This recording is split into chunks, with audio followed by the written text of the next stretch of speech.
Hello everybody.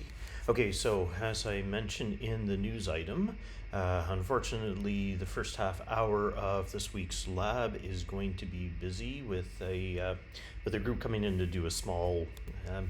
I'm going to call it an interesting exercise. It's basically to see if we can find some interesting things to do with the course, but unfortunately, it kind of steals from my time where I cover the new things and hints. So I'm going to put this together. I hope this doesn't take me more than about 15-20 minutes, right? And it would be the same types of things that I would do in class. And of course, if you watch the video and you can't quite remember when you get to class, when you're in the lab, you can ask, and I will certainly remind you of what I said in here. All right, first one up. There's an area here called standardizing inputs. Okay, so here's a quick little idea of something. I'm going to write a infinite loop over here, and I am going to print the following thing. Let me see. What could we do? Perfect. What we're going to ask for is a value, and I'm going to ask for an input. And I'm going to say enter true or false. Okay.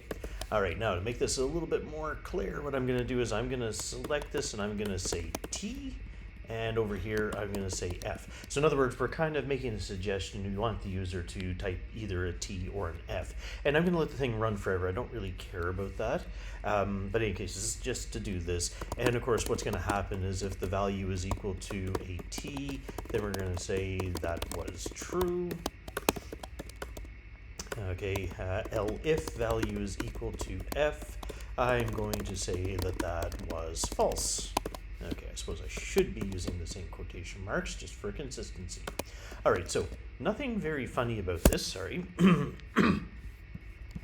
Sorry, habits. Okay, here we go. Enter true or false. So, of course, hit a T, bang, that was true. Hit another T, that was true. Hit an F, that was false. But the thing is that if you hit a W, it's kind of ignored. Okay, well, that's a different problem altogether. But if I put a small t, that also is ignored. And I want to address the small t business, okay? All right, so let me stop this one and let me just comment this program out for a second while I demonstrate a function that you already know about. Okay, so here we go.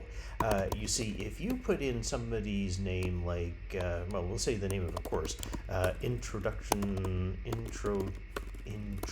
okay, if I can type, intro to programming. All right, I think you already know, if you print this, okay, it shows intro to programming, but there's a really nice set of functions that are built in, and one of them is simply upper. All right, and of course what it does is it makes everything an uppercase letter. So when you're asking the user for single letter inputs, or even words, one of the things that you can do to make your user's life a lot easier is to simply append upper at the end of the input. Okay, so remember, the input normally is a string, unless you cast it, and upper will make everything uppercase. So what it allows us to do is it gives the user a little more flexibility so that if they slide a little bit and start using lowercase letters instead of the proper uppercase letters, everything continues to work, and that's usually a good thing. Okay, so that's what I have described here called standardizing the input, and it's a very common thing when I'm asking the user to type in a command that I will make everything uppercase just to make the if conditions a little bit easier. Okay, so next up, validating numeric inputs. Okay, so once again, now I believe that I may have shown this in the lecture already, so that's good, but here we go. We are going to, oh, you know what? I'm going to ask for 5 test scores. So here we go, 4. What should we do? Yes, right here. Here's what we're going to do. Let's have a test counter, which is going to be equal to 1. I'm going to say, well, test counter is less than or equal to 5. And I'm going to have a score. Here we go, input, enter test score. I'll even give a test counter. And yes, I will put an F, the letter F in front of here. Here we go. Yeah, right, so there we go. And now you can do the rest of the stuff with it. Like, for example, usually what we're doing is if the score is less than 60, then we're going to call fail count goes up by 1. It seems to be like a usual thing that we're doing. Here we go, fail count is equal to 0. Okay, so round and around and around. Eventually, once everything finishes, we can print. Here we go, total fails were fail count. All right, perfect. So that is our application. Okay, all right, so you know what? We'll give it one quick little try. So we've got ourselves a 60 and 90. We better have one failure, and we'll stick in another failure. Oh, but of course, the whole thing isn't finishing because I forgot to do something, which is test counter goes up by 1. Now, I'm hoping people are looking at this and laughing, saying, oh, look at what the guy just did. He forgot to increment it. Well, you know what? It does happen. All right, here we go. So the total fails were 2. Yeah, there were 2 fails. All right, now that's fine. Now, let me remind you of something I discussed in the lecture last week. You see, if somebody comes in and accidentally hits like a letter, okay, and I'm going to tell you exactly what letter most people end up hitting is the quotation mark or the backslash, because that's very, very near the enter key.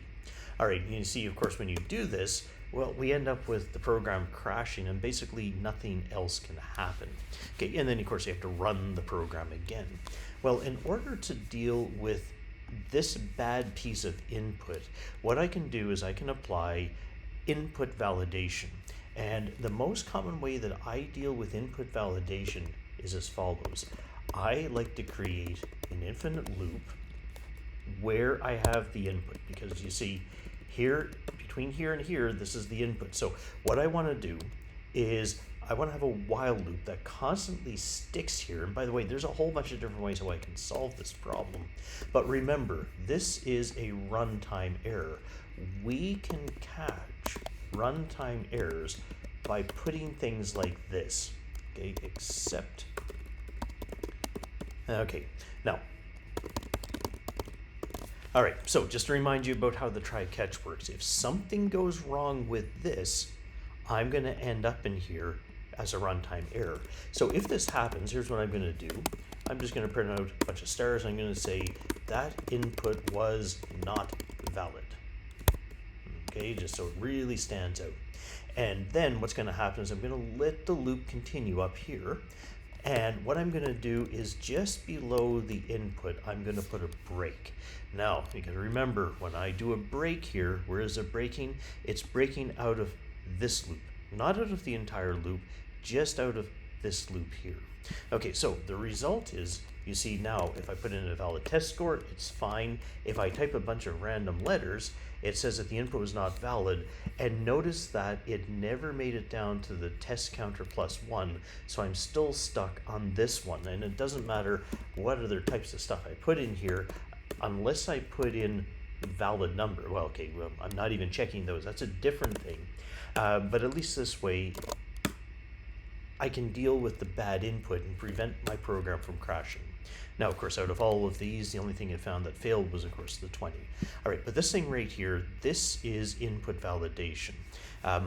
With exceptions, this is very easy. Without exceptions, this is a little bit funny. If you really wanted to make sure that your values were within a certain range, well, I showed you that the other day. You can always put in you can always use an assert, not an insert, and you could ask for things like this, and that, if we ever enter a score like 400, we're going to end up also generating an invalid input. So if we come in here now, just remember what's going to happen. Line number 8 would occur. That would be okay. Line number 9, that would generate an exception. The exception would cause the program to jump down to line number 12, okay, because that's where the except block is done. And because this is now finished, I would jump back up to the top of the loop while true, and I'd come in and I'd do exactly the loop again. Okay, so that's the input validation. All right, now the final thing that I'm going to cover has to do with looking for the smallest and the biggest test scores. All right, so you know what? I might even be giving away one of the questions on here. So what's this going to be? You know what? I'm going to use some test scores once again. All right, so here we go. I would like to ask the user to put in 5 test scores. Okay, I think what I'm going to do this time, here we go. I'm going to use a for loop. So for test number in range 0 through 5. All right, so here we go. Score is equal to int input enter test. Sorry, I must have put the F here again. Enter test score test number plus 1. Okay, good. All right, I'm not going to do any input validation. Okay, but here's what I want to do with the scores. I want to find the biggest score of all. Okay, now this has a certain pattern. I'm hoping that you've seen the pattern in INFSC 1101, but just in case you haven't, here is how you find the largest test score. What we have is we have an extra variable called max score, and what we do is we make it a really small number. You know what? I'm going to make it a number 1. Minus 1, okay? I can change that back to a 0 or even a different number in a few minutes so we can see how this goes. Inside the loop, I'm going to say if the score is bigger than the max score, then the max score becomes the score. All right, afterwards, I'm going to print this out, and we're going to say the biggest score was, I guess, max score. All right, so take a look at this. Right now, max score is minus 1. All right, if I come over to here, okay, sorry, some little goofy problem that happened. Here we go. And input, why is this not functioning? Okay. All right, sorry, I'm not sure. Something is up with my little interpreter today. Just give me 1 second. This is not part of it. Okay, input, hello. Okay, sorry, let's find out, is the input working? Okay, one of those, no problem. Oh, well, isn't that impressive? Why is this not functioning? Have I completely lost my mind what I'm doing? Okay, remember I said sometimes we get some weird things that happen? All right, and this appears to be one of them. So, okay, I saw it lock up like this once before. Okay, here we go. Everything is fine now. Okay, so when in doubt, close up the browser window and start again. Okay, I saw this happen one other time. I think it has something to do with hitting the terminate button a bunch of times. Okay, so, and likewise on a test, by the way, if you just close up the interpreter and reopen, you should get back what you had before.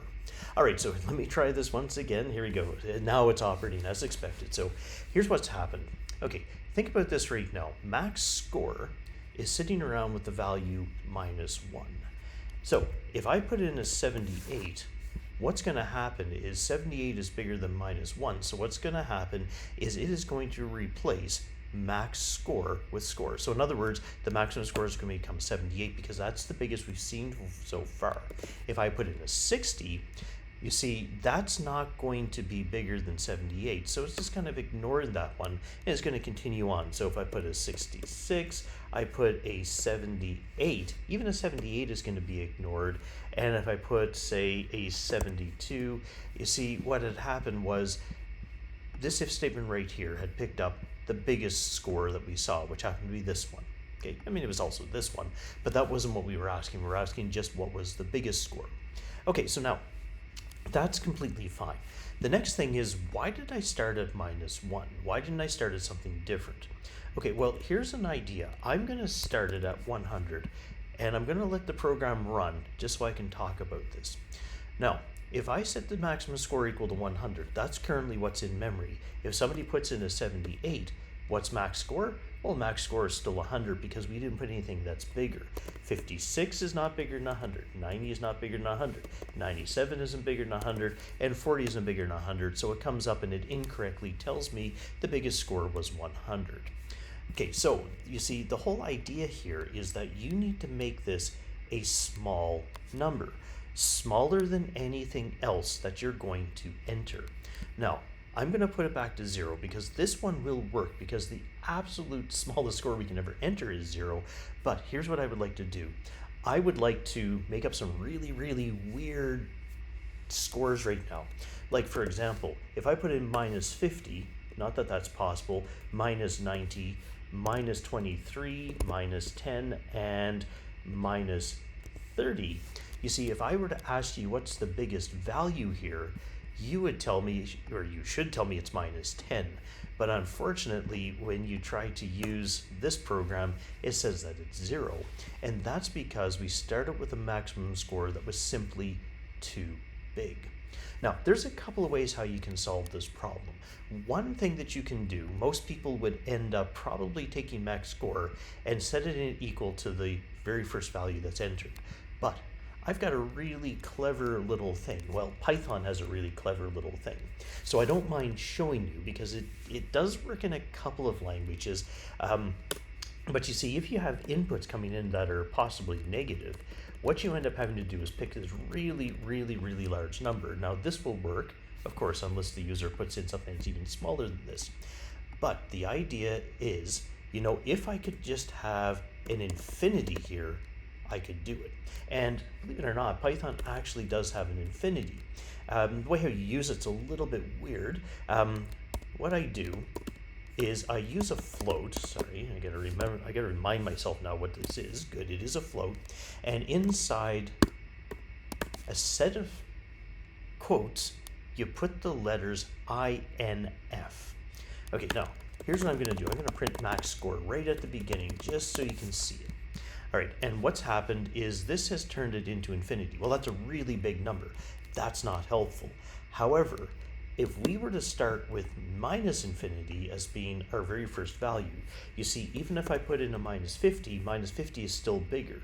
Minus 20 is still bigger. Minus 300 isn't. Minus 50 isn't. Minus 90 isn't. And yeah, the biggest number is minus 20. Okay, so that's one kind of a cool trick that we can use whenever we're searching for the biggest possible things. If we don't know what to set our value to, then you can set it to minus infinity. And by the way, if you're looking for the minimum, you can also use INF for infinity, and you can work your way down. The reason why that's important is because I'm pretty sure that in this week's lab exercises is a place where you're going to ask for a bunch of temperatures, and this is one particular way how you can do it. As I said before, another way was to go and grab the very first value that comes out of the user, but it requires kind of a little bit of extra logic. So here's kind of an interesting way to solve this problem.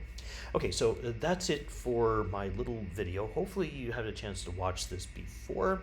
And as I say, if you want me to repeat like a little tiny piece of this, I will during the lab on Tuesday, but I don't want to take a full half hour and repeat everything from scratch.